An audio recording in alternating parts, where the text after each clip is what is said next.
My ex-husband and I were married for 10 years, although the last 2 were spent in variations of separation. We've been divorced for roughly a year. We have 3 kids, 10, 8 and 5, I'm pregnant with our 4th baby. I don't know if we'll actually be parents to 4 kids or not. I'm so conflicted. We are so conflicted. There was no abuse or cheating in our marriage, although he did sleep with somebody else during our separation. There are a variety of other reasons why we ultimately got divorced. After the initial feelings of failure and heartache, and there was an immense amount of heartache on my end despite being the one who filed for divorce, we were able to get along pretty well. It became platonic so quickly, and it's like when we removed the romantic and married relationship from the equation, things got so much better. We split time with our kids 50-50.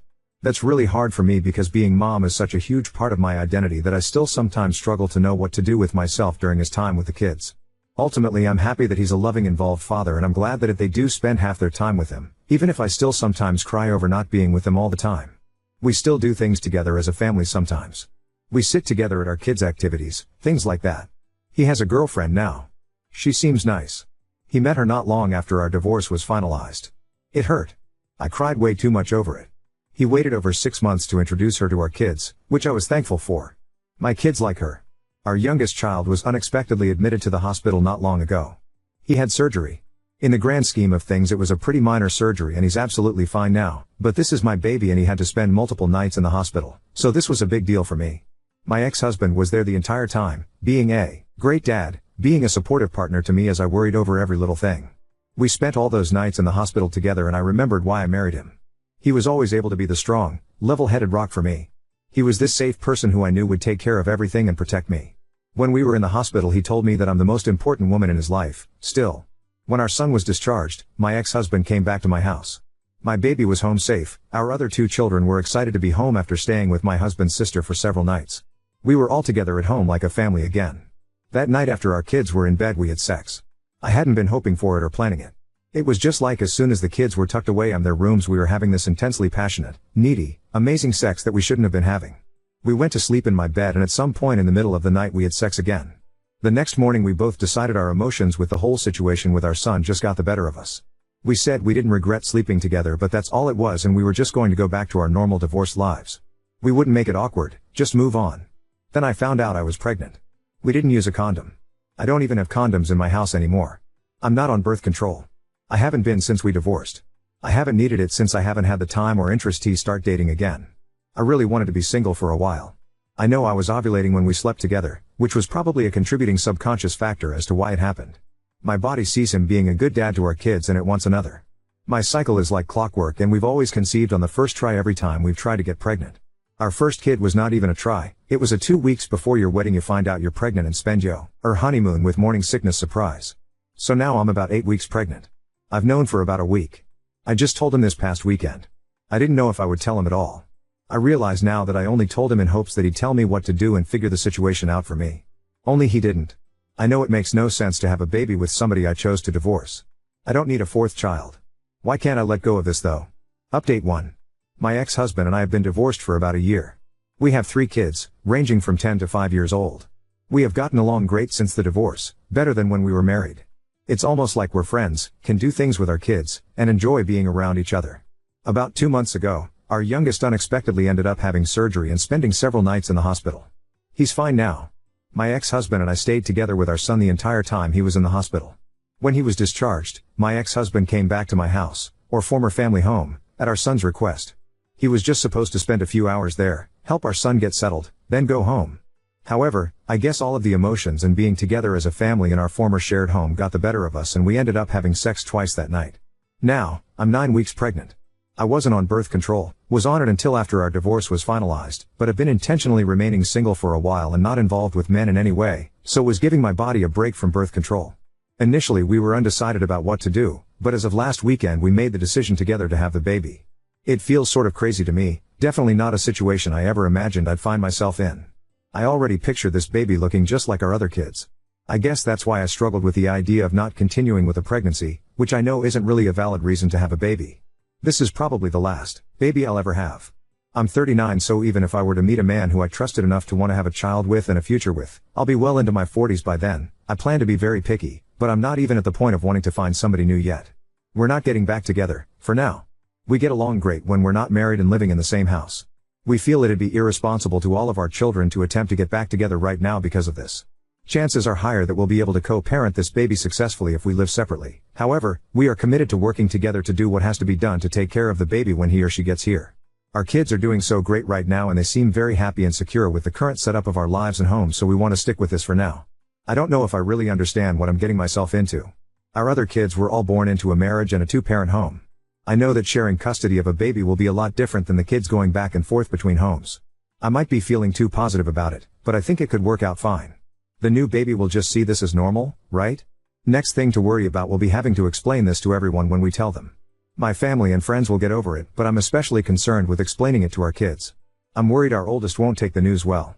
She also knows what sex is and how babies are made. And for everyone concerned about his girlfriend, she's not his girlfriend anymore. These two are 100% getting back together within a year and then breaking up again in another. Update 2.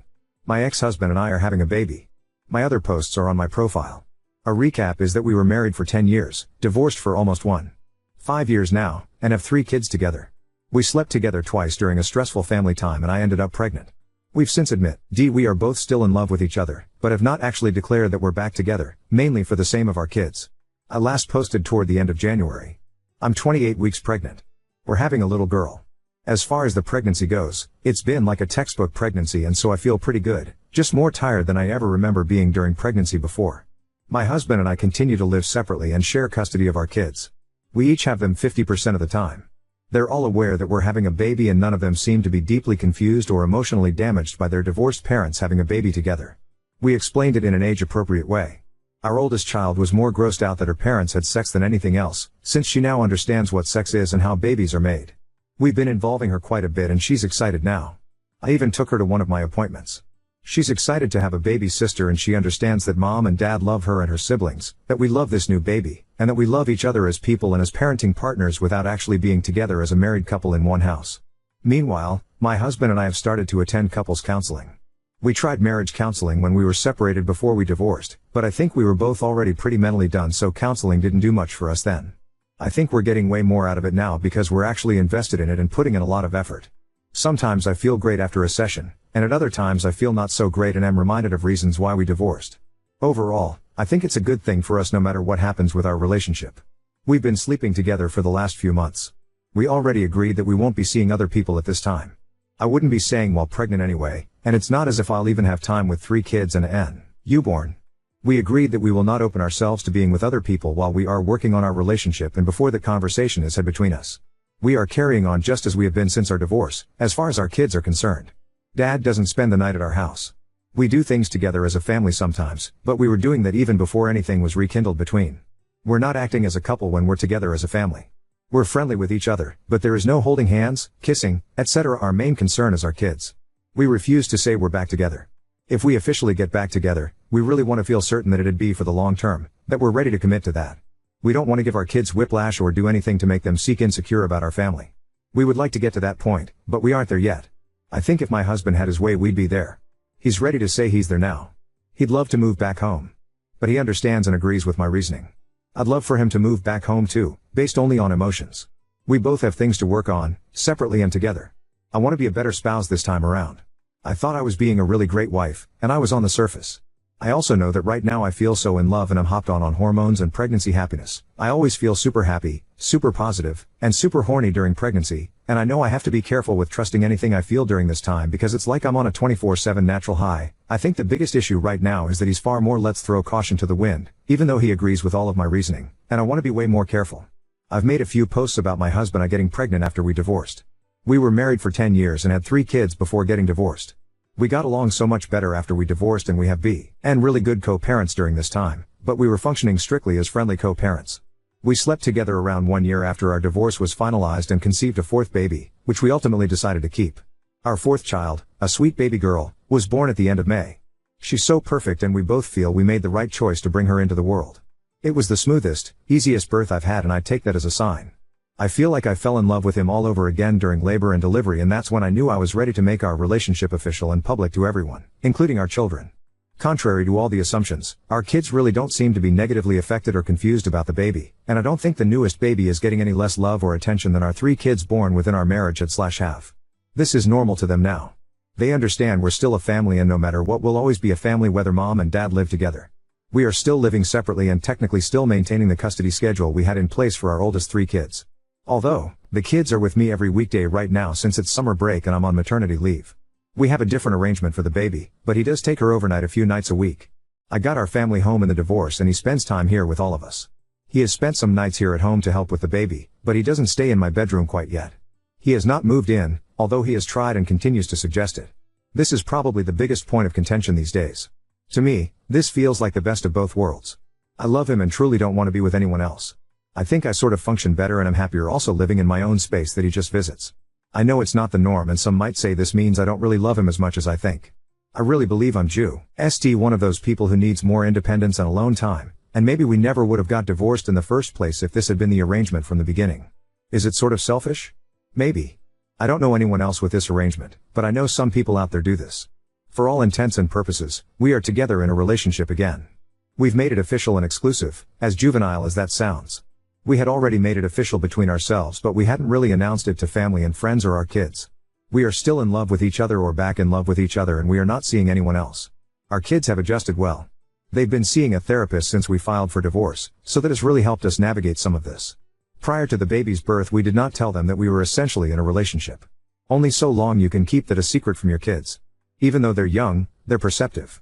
So we've recently explained to them that mommy and daddy love each other, but we get along better living in separate homes, and for now we think this is the best thing for our family. The only problem is that now they keep asking about when we will all live together again. I'm sure it's a little confusing to them, but I'm not sure how we could be handling it any better. We attempted marriage counseling when we separated, before divorce. It was not successful. I don't think either of us was 100% committed to it at the time.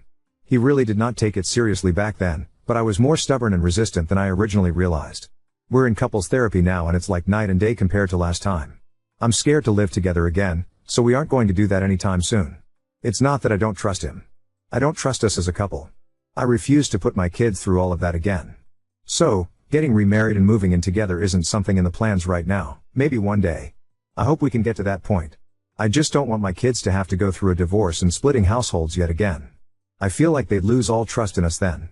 I think it might be best for us to find a way to each have our own place next to each other or on the same property, instead of one actual house that we share. Other than not living together, we are together. It's no different than any other couple that's dating but doesn't live together. Well, it's a little different since we share kids and we were once married and I still usually refer to him as my husband, but not too different. We aren't keeping our relationship a secret anymore, so we aren't pretending to not be together. Everyone knows now. We spend a lot of time together.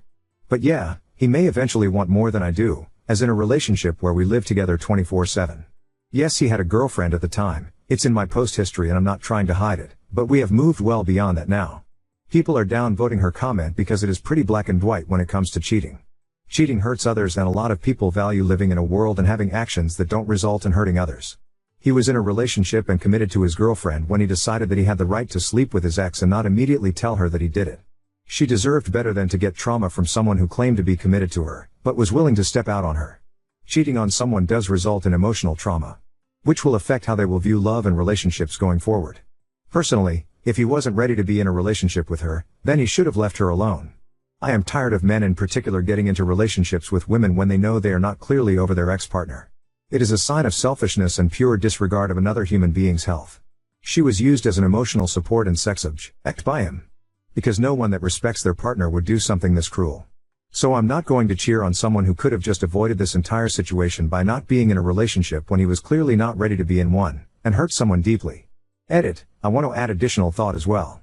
Cheating is not only an emotional hurt but a sign that you give zero care about your partner's health. He was presumably still having sex with his ex-girlfriend after sleeping with no condoms with his ex-wife. With the rate of sexually transmitted diseases and infections increasing and the likelihood of the disease being antibiotic resistant, he told his ex that he had zero care for health and emotional well-being. She had the basic right to know that he slept with another person while still being intimate with her. Especially with no form of protection.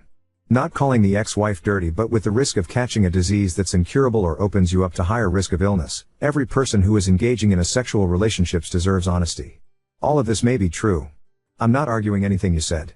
But I'd like to know what everyone on Reddit thinks we're supposed to do about it. We can't go back in time and undo what we did.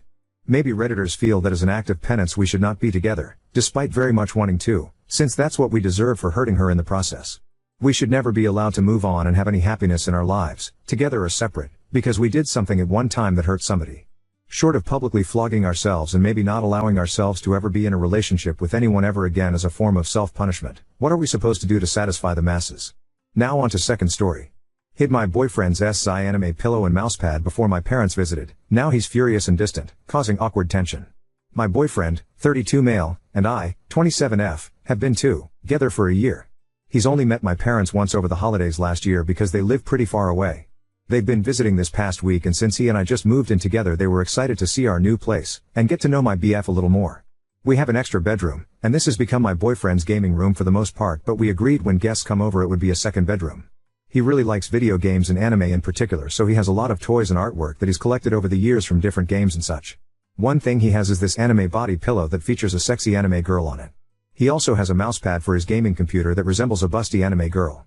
Before my parents came over, I asked him to take down his toys and stuff so they could be comfortable. I was upset to see that he left the body pillow and the mousepad in place. I don't really feel comfortable with either item, but he's really into anime, so I've always kind of left it alone. But I absolutely didn't think it was appropriate to leave it in there when my parents would be staying over. I took the cover off the body pillow and put the pillow in the closet, and I put the mousepad in a drawer in our room. When my parents arrived and we showed them to their room, my BF noticed the missing pillow and mousepad. Later, when we were in bed, he brought it up to me and asked why I hid them. I told him I didn't think my parents would feel comfortable with those things in the bedroom, and when they leave we can put them back. My BF got really upset. He told me that he feels like I'm ashamed of his interest in anime. He said he's spent his whole life feeling like people think he's weird for being into anime, and he didn't expect his own GF to be just like everyone else. The next day, I noticed him taking some of his manga books off our bookshelf and putting them into a box. I asked him why, and he said something like, "I'm putting them awa. Why, so you don't have to look at them anymore." I feel really bad. I feel like I hurt him, but I just really didn't think my parents would feel comfortable sleeping in a room with those items. But now he's just acting so distant and cold, and he's not really engaging with my parents at all. They keep asking me what's wrong, and I don't know what to say. Ida? A busty mousepad and a sexy body pillow would most definitely make anyone feel uncomfortable. I get that it's his space too, but I think a small amount of compromise for a limited time isn't a problem at all. He might see it as you being embarrassed of his interests, but the reality is most people aren't comfortable with sexualized decor. It's not about anime at all. Update 1. I read through the comments and it kind of validated something I already was feeling. Sexual decor aside, the way he acted the next day when he was putting the books away really bothered me. I ended up explaining the situation to my parents, and they weren't exactly thrilled by his reaction either. I got the feeling after this trip that they don't really approve of him, which is neither here nor there. I'm 27 and I'm old enough to make my own choices. But above everything else, my parents mean a lot to me. I never get to see them, and it was important to me that my BF would be present and treat them well while they were here. After they left, I drove them to the airport. BF refused to come. I came back from the airport and found a couple trash bags outside the door. Turns out that once I left, my BF started throwing all of his anime things into these bags. I asked why, and he said something along the same lines as before, that clearly his interests weren't welcome in my home and he'd keep them in his car until he figured out what to do with them. I kinda snapped. I'd been keeping it together all week from my parents, but I had enough at this point. I told him I never asked him to get rid of his anime stuff, just that it wasn't appropriate or my parents while they were staying with us. I told him this reaction is unfair and he's being manipulative. I told him that this week was supposed to be about him getting to know my parents, but he was too fixated on this anime issue to even spend any real time with them. He then called me manipulative for making him believe that I was cool with his love for anime for the past year when I was clearly ashamed of it. He also said he didn't want to be a part of a family that doesn't appreciate anime. We went back and forth for a while, and then I told him we needed space. I wasn't even really planning that, but it came out and it felt like the right thing for me. Well, he then started crying a lot and apologizing and immediately tried to take back what he said, but I was just done at this point. He left eventually, and now I'm here in this apartment alone. Well, and the mousepad and body pillow, lol. He left those behind. Anyway, I don't really know if we're broken up officially or what, but it seems to be heading that way. I'm just feeling awful, and I almost wish this all happened before my parents visited because I feel like it tainted the whole trip.